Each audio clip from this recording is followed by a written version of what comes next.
Iginit ng palasyo na nagampanan ng ICI ang trabaho nito sa maanumalyang flood control projects kahit huling operasyon na nito ngayong araw, kung saan tiniyak ng palasyo ang tuloy-tuloy na investigasyon ng Ombudsman at Justice Department hinggil rito. Yan ang ulat ni Kenneth Pasyente.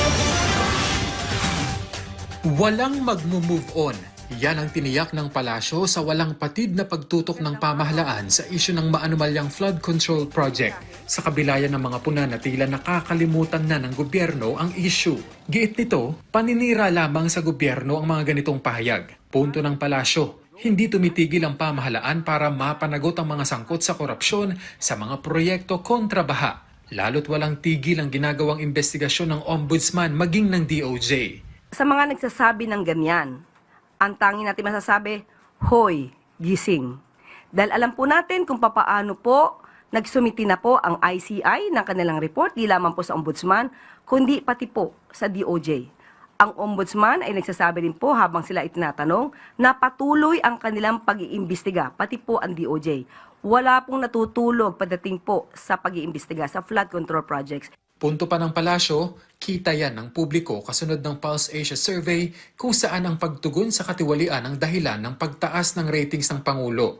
Ang administrasyon na ito ang siyang magpapaimbestiga sa mga abuso sa gobyerno. At yan po ang gusto manatili ng Pangulo sa isipan ng taong bayan. At yan po ang ayaw niya na mapatid. Gusto niya sana ay magtuloy-tuloy ito kahit hindi na po siya ang Pangulo. Sa huling araw naman ng operasyon ng ICI, iginiit ng Malacanang na natapos nito ang mandato sa pag-iimbestiga sa flood control projects at naisumiti na ang report sa Ombudsman at DOJ na magiging basehan ng pagsasampa ng mga karagdagan pang kaso. Lahat po ng kanilang nairekomenda na kasuhan o for further investigation, nasa kamay na po yan ng DOJ at ng Ombudsman.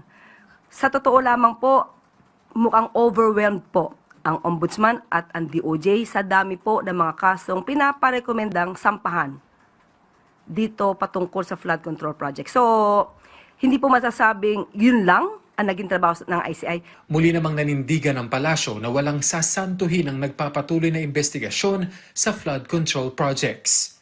Sabi nga natin, stop the drama. We have to start working. Marami po kasi nagdadrama sa media. Ang kailangan natin dito, ebidensya.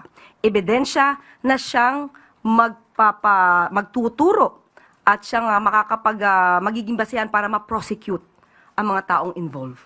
Kenneth Pasyente para sa Pambansang TV sa Bagong Pilipinas.